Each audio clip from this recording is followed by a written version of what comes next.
Now come elongation.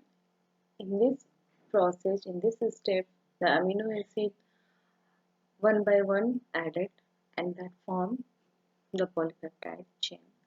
And that polypeptide chain, after a sufficient long, that is form a protein. Between the amino acids, there are peptide formation, and between codon, the hydrogen bond will form. The polypeptide extending from the P side and that move to the A side to attach to the new amino acid. That whole elongation process is depend on the three elongation factors that is denoted EF-T4, EF-T5, EFG, which that will require and bind with the GTP, that is energy. Now that after elongation, that will for the translocation. The tRNA with the polypeptide chain in the A side is translocated to P side. जैसे कि दो sides होते हैं, मैंने पहले बताया था, ए side और बी साइड. जब पॉलीपेप्टाइड एक सफिशिएंट लेवल तक बन जाता है तो tRNA उस चेन को लेकर मूव ऑन करता है ए साइड से बी साइड पे और फिर बी साइड से मूव करता है ई साइड पे और फाइनली लीव द राइबोसोम से बाहर निकल जाता है. And the ribosome move down the mRNA in the 5 to 3'5. Direction का हमेशा ख्याल रखिएगा.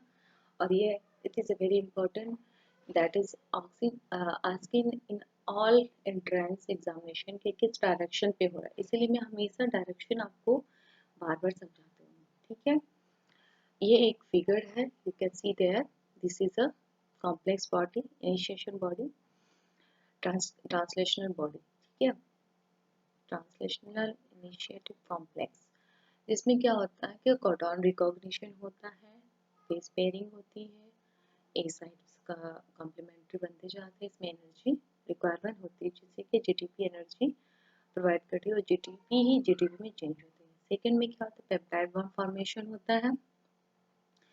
NRNA molecules of the large सब unit catalyse the formation of peptide bond. मैंने बताया था अमीनो एसिड जो भी न्यू अमीनो एसिड्स आते जाएंगे इनके बीच में पेप्टाइड्स बॉन्ड बनता जाएगा. And end of the growing peptides is the P side and the stake attached to the polypeptides to the tRNA A side. ठीक है, A side पे attach होता है. Then ये ट्रांसलोकेशन होगा थर्ड स्टेप में. इसमें क्या होगा कि राइबोसोम है और जो भी है वहाँ से लीव अप करेगा, फिर E side पे चला जाएगा peptides. The ribosome translocate the tRNA in the A side to the P side. And they put tRNA in the P side tends to move to E side where it is released, and the mRNA move along with the bound tRNA is bringing the next codon to translate into A side. जो भी process होगा वो A sides पे ही translocate होता जाएगा, translation की process होगी sorry. और यहाँ पर भी एनर्जी की रिक्वायरमेंट पड़ेगी जो कि जीटीपी हमेशा चेंज होता रहेगा जीटीपी में. Now come ribosome ready for the next amino acid tRNA. ये होल प्रोसेस जो है एक प्रोटीन्स के बनाने के लिए कंप्लीट हो जाता है. देन ये कॉम्प्लेक्स हमारा नेक्स्ट प्रोसेस के लिए रेडी हो जाता है कि हमें रेडी हमें नेक्स्ट क्या हमारा प्रोटीन होगा. This is all about the elongation process. Now come termination. And the protein factors that called release factors interact with the stop codons.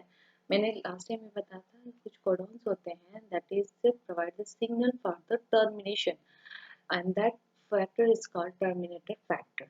ठीक है, some are the stop codon that UAA, USG and UG.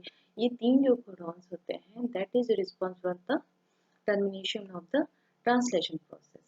And RF1 recognize the codon UAA and UGA and RF2 recognize दो factors होते हैं जो recognize करता है इस दो codons को और ये करता है UAA and UGA को.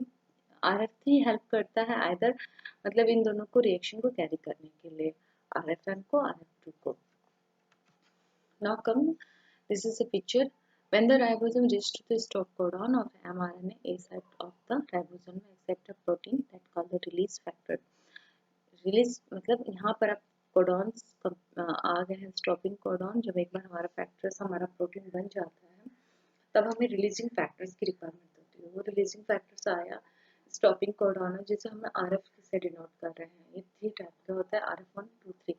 RF1 और RF2 जो होते हैं वो डिफरेंट कोडॉन्स को रिकॉग्नाइज करते हैं, स्टॉपिंग कोडॉन्स को, और RF1 और RF2 को रिएक्शन को कैरी करने के लिए RF3 रिस्पॉन्सिबल होता है। Next आइए, the release factor hydrolysis the bond between the tRNA in P site and the last amino acid of the branches that progress the feed from the ribosome and the two ribosomes subunit another component। अब यहाँ पर जो होता है now, अब एक process हो गया हमारा, तो जो हमारा कॉम्प्लेक्स है, जो हमारे राइबोसोमल लार्ज इन सब यूनिट्स बना था, अब वो हाइड्रोलाइज होगा, मतलब एक आपका पॉलीपेप्टाइड फ्री हो गया यहाँ पर। This is a purple colour जिसमें कि डिफरेंट स्ट्रक्चर अमीनो एसिड का डिफरेंट फॉर्म है और जो एक फ्री पॉलीपेप्टाइड्स प्रोटीन बना रहा है। अब इस कॉम्प्लेक्स की हमें रिक्वायरमेंट नहीं है। जब हमारा दूसरा अगर कोई प्रोटीन सिंथेसिस होगा उसमें दूसरी टाइप की रिक्वायरमेंट होगी, लेकिन सब यूनिट्स हमारे यही रहेंगे, लेकिन हमें उसमें अमीनो एसिड्स का सीक्वेंस चेंज हो जाएगा, उसमें कौन सा सीक्वेंस चाहिए। तो अब हमारा ये होल प्रोसेस कंप्लीट हो चुका है। Now come translation in eukaryotic या तो आपका प्रोकैरियोटिक हो या यूकैरियोटिक, सब में वही प्रोसेस होता है, इनिशिएशन, एलोकेशन, ट्रांसलोकेशन, टर्मिनेशन।